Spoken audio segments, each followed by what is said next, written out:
This run from the Montauk to Manhattan kind of started coming to my mind about a year ago when I started getting into the ultra marathons, and you kind of search online, you look at different things and different challenges that are out there and always trying to find that next one. And I had yet to run over 100 miles, and that was a goal of mine. So about a year ago, I said something to my wife, Shaz, that I think I'm going to try the Montauk to Manhattan, about 120 miles or so. And I kind of like pocketed it and put it to the wayside, and we'll see when that comes up, when it happens. And this past year, doing a lot of training for the mid-state, getting myself into a level to where I felt like this fall that I could definitely pull it off confidently. And if I was going to do that, I wanted to make sure I tied it to something more than just a run for myself and being able to help others and benefit others. So the Manhasset Great Neck EOC was a fitting partner for this run.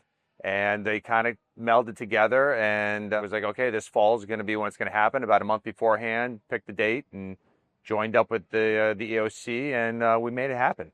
So there's a lot of great organizations that are out there, a lot of great nonprofits that are local. Manhasset Great Neck EOC was a little near and dear to my heart over the last couple of years, being part of the Manhasset Board of Education. In the last 2 years as president, worked directly with them on a committee and saw firsthand what they do for the Manhasset community, what they do for the families and the children and the community, and realized some of the funding that they had lost. And at that time in the spring, started thinking about if I could help bridge that gap of what they were losing as to what we could potentially raise.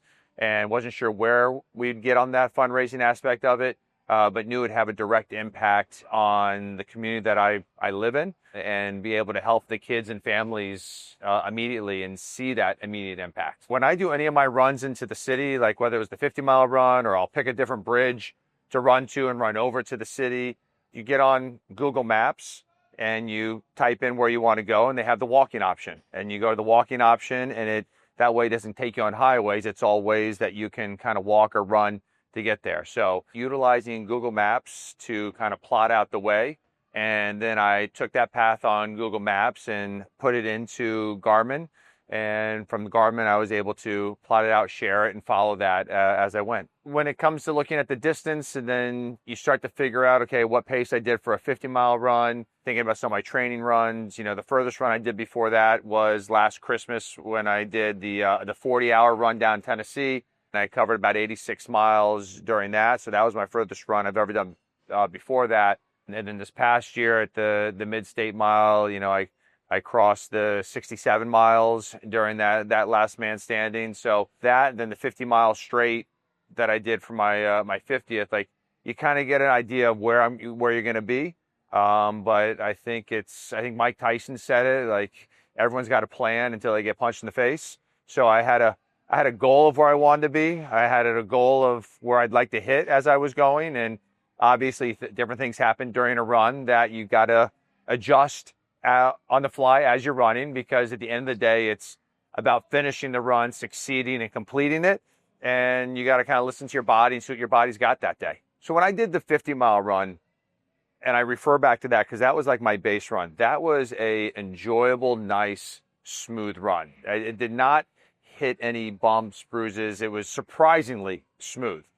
When I did the Montauk run, about 4 miles into the run, I realized that it was going to be a grind. A little colder and windier than I was planning on when it started. Carrying the 10 plus pounds of fuel on my back, because again, I didn't do it supported. A lot of people do these runs, they'll have a support or they'll have checkpoints. So I carried the first 12 hours of food on me and enough water. And then I would stop whenever there was a gas station or 7-Eleven to refuel my water. But it just 3-4 miles in, the legs, for one reason or another, just didn't feel like they did for that 50. And I guess it's the same way that you can have a pitcher throw a no-hitter, and then the next day he gives up 9 runs when he goes out, and there's no rhyme or reason, just something didn't feel right in the body. So I had a little self-talk that this was going to be a grind, and dealt with a lot of different issues in the body as the run was going, and just kind of had to stay focused on what the end game was, and that was completing it. You know, quitting was never an option. There was never a moment that I wouldn't make it. There was moments where I wish a car may sideswipe me. So it wasn't by choice, it was by accident. No, I dealt with different cramping in the right leg pretty immediately in the hamstring and calf, and had a hard time getting my electrolyte salt balance to level out. Started getting some salt packets from 7-Elevens and putting it underneath the tongue because the salt pills I was taking wasn't doing enough, and trying to increase that salt intake. Mile 63 to 80 was the smoothest mile, smoothest segment. 63 to 80 felt good. 80, the shins started kicking in, and just different ailments, all ailments that you would expect to happen. And it was just coming at different levels of intensity. So there were moments of, like this is real hurt. There was moments of cold, again, being out there solo, going through vast farmland of Riverhead at 11 o'clock at night, and it's 40 degrees, and it's just you and your thoughts and a couple deer that run by. You get a lot of time to think about a lot of things. I tell people it's cheaper than therapy. That's part of ultra running. But it was some different struggles up and down. And I would say there was definitely a joy hitting that 100-mile mark, which is the first time I ever hit 100 miles. And then coming through my hometown, Manhasset, at 107 was great. It would have been nice if that was the end. Montauk to Manhasset would have been great marketing. But we did say Manhattan, so we had to continue on. And that last 20 miles was definitely a mental, physical struggle. The last 13 miles was real pain, going through the shins, the ankles, the knees, and trying to figure out how much was permanent damage I was causing and how much was just soft tissue damage, which will be fine and you'll heal from. So knock on wood, fortunately, all of it was just soft tissue damage because, 8 days later and I'm about 90% healed. You get a chance to think about a lot of things. You think about family, that's here and family that have passed. You think about things that motivate you. My family, again, I come back to that. I come from a strong family, looking at kids and trying to be a role model for my own kids and how to push through. And with everything that we deal with on a daily level, there's reasons to quit anything you do. So to give a goal and to quit, no one would have faulted me.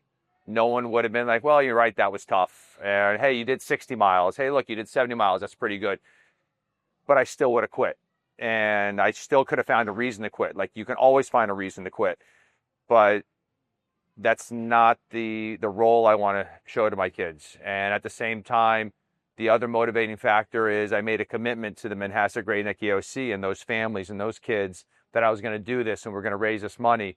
And as we were raising money, how do I take donations from people if I didn't complete the job that I said I was going to do? So between motivation of a role model for my own kids and family and holding myself accountable to what I said I was going to do, and then also wanting to finish what I started to make sure that morally and ethically, the people who were supporting, who I'm very thankful for and benefiting from, that they were getting what they were supporting, and those kids were getting the full benefit, and there was nothing being sold short. A moment that stood out, like hitting the halfway point, was nice. That was really cool to hit that halfway point. Hitting the 50-mile mark, and my son giving me a call, talking to him for 2 or 3 minutes, and that was kind of a nice moment as it was dark, it was cold, and I was battling with some demons as to realizing what a grind the first 50 was, and just hearing that voice. My wife and daughter met me at 1 a.m. in the morning to give me my second half fuel, so I had enough food on me for 12 hours. They met me at 1 o'clock, and it was just kind of nice to see that face. I had a good buddy who drove me out there, but he also met me at 4:30 a.m. and gave me a couple waters. Again, just that nice when you're out there running by yourself. That was the aspect. I remember hitting my 100 miles in the nursery that I hit it on Northern Boulevard. And, it's a nursery that my father and I used to go to when he was around. So that was kind of cool that happened to be the 100-mile mark. That meant a lot to be walking in, kind of look up, and it was kind of like he was still there with me. Then to turn around at that point, and there was a gentleman, Chef Chris, who's an ultra runner that we were DMing a couple weeks. I've never met him. And I turn around and he's there at the 100-mile mark, and he's like, I'm here to run with you for a few miles. So there was a deeper meaning to all of that. That really meant a lot there. I kind of get goosebumps so I even talk about it. Seeing again my wife coming through Manhasset out there to help switch over, and just having that support. And then the members of the Great Neck Manhasset EOC were cheering as I came through Manhasset with their posters, and they drove up another mile and they were cheering again. And it was just a little bit of that push that I needed through there. And then to come across the finish line, and had a good friend and a Power 10 member there to kind of meet me and end it, and to see a friendly face and a supportive face, like that was huge. Those little moments mean a lot. I never really trained specifically for this run per se. I started training in the last January for the Mid-State Mile, last man standing, that takes place on Father's Day weekend. When I came out of that, gave myself about a week to recover, and then got into a maintenance phase. And then in mid-July, started to get aggressive with my miles, doing again about 50 to 60 miles a week running. And that kind of geared me up to the big three that I had lined up for the fall, which started with the 50 mile on my 50th on September 13th. A week later, I went out to Colorado Springs to do the double ascent, which is a half marathon to the top of the mountain, followed by a full marathon the following day.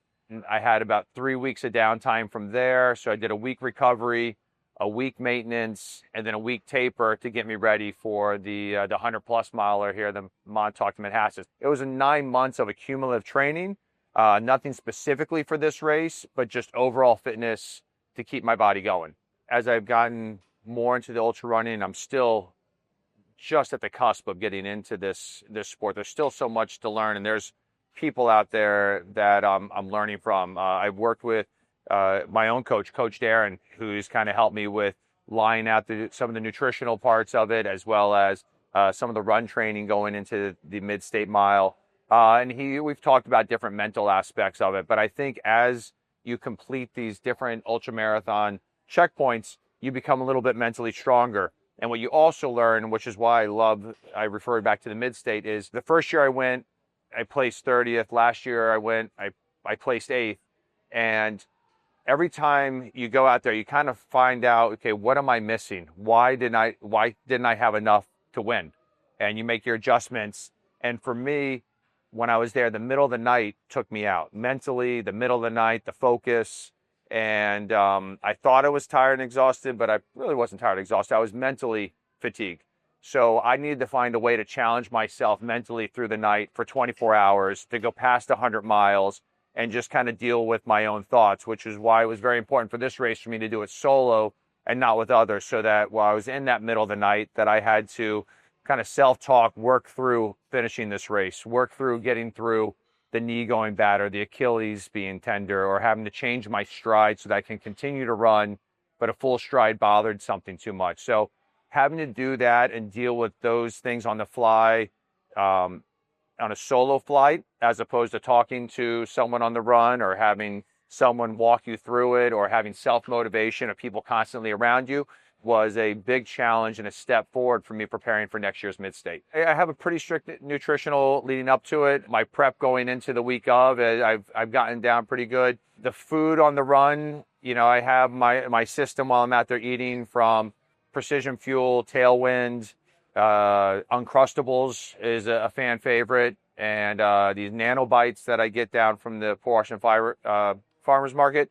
But again, everything goes on a fly. Like, your gut does get gut fatigue, things sit differently. And like I said, when things start going differently, gastro-wise, you got to pivot and change. So, I started when I was going to a 7-Eleven, grab 2 waters, grabbing like a dry everything bagel just to eat something differently, just trying to change the texture of what I was eating. So it's kind of adjusting on the fly, evolving to kind of make sure that fuel continues to go in. So trying to get 300-400 calories an hour, 1,000 milligrams of salt, and at a certain point changing those tastes. I ran into a McDonald's drive-through and got 2 hash browns. So the salt, the potatoes, 300 calories, something warm, and it just changed that palate a little bit, which made a huge difference. I mean, out there in Montauk, things are always a little bit colder. It was windy and cold when we started, warmed up a little bit.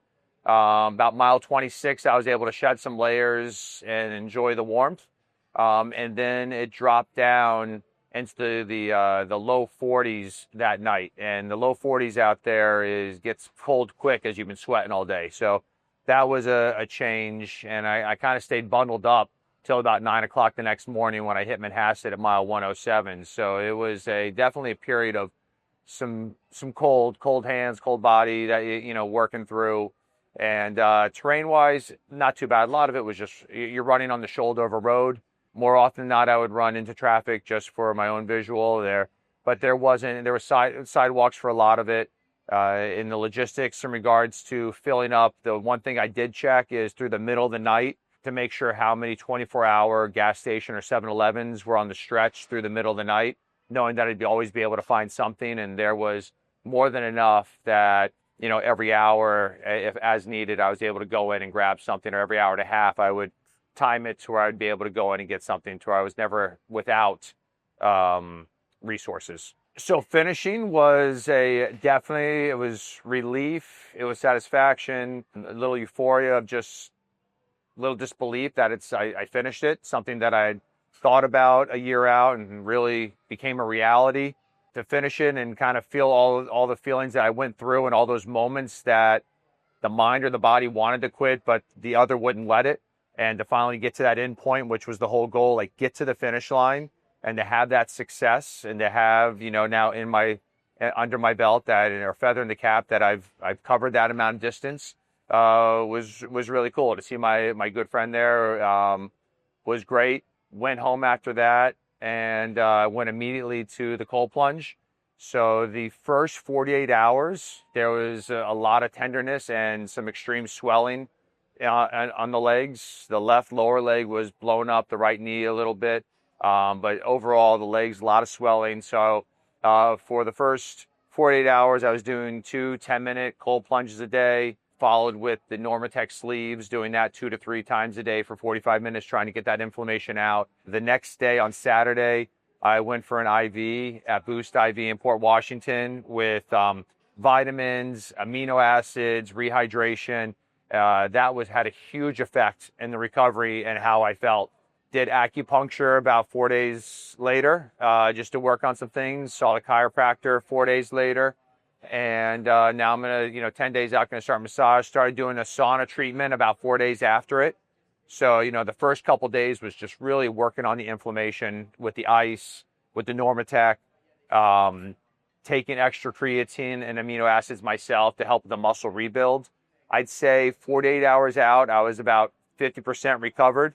5 days out, I was sitting at 60, 70%. And after about a week out, I was hitting about 90% recovery. And I'm sitting there right about 90%. I just have a couple areas that are still, pulling on me, but not debilitating by any means. I said before, it was a solo run, but it definitely, I wasn't out there alone. I couldn't do it without the support. I couldn't do it without the support of my wife and kids, whether it was from them just saying, yes, we believe in you, and yes, you can do this, to their actual physical support, whether it was calls or showing up along the ride or the run to give me food and make sure that I was doing okay. The support of the community in regards to the texts or the messages that I was getting or the DMs on the Instagram, which, I could hear them come through, but I wasn't responding immediately, but you could hear that support. And that is invaluable because, again, if you're out there running alone, to know that you're not truly alone means a lot. We had the Garmin tracking on me so that people could follow along and getting messages of people seeing me at different points and, sending a note. That has more value than the person realizes when they send it. Can you do it without any support? I'm sure you can, but it wasn't. I can't imagine it. I can't imagine not having the support of the loved ones and friends around you to help, push you through those times. So every time you succeed, one crazy, like it was crazy to go down and do the mid-state. And I'm going back because I have higher goals than top 10 finish. And then it was crazy to think to do 50, and it was crazy to do the 100. And as you accomplish these, you're like, okay, well, what's the next level of crazy? Because there's more out there. So there's more runs I want to get out there and do. There's more local distances that I want to take on, whether it's out at the Pomonic Path that's out east, trying to take on the fastest known time that's out there next year. Where it's going out west, and there's some great races out west that are from anywhere from 100-miler to 250-milers that are out there that in the next couple of years I want to take an attempt at. I'd like to start at 9/11 Memorial and go to Liberty Bell, make a freedom run and cover that. potentially do it as a round trip, make it a couple 100-mile run and take that on. So like, when you accomplish one thing and you thought that was your limit, you realize that, hey, I can do that. And there's another limit for me to go after. And that's identifying that limit. And, so I'm working on some things for next year to have that challenge. And things that I learned about me from this run here is that, I'm capable of a lot more than I did. As hard as it was and as much as I struggled and the different things the body went through, good to know that, hey, I have that capability, but I also know that there's more there. And it's also part of the process of these little stacks, these little wins, trying to set myself up for my next goal and my next big race and my accomplishments that I want to do in 2026 and where I want to finish at the mid state in 2026, where I have, very high goals and expectations of myself.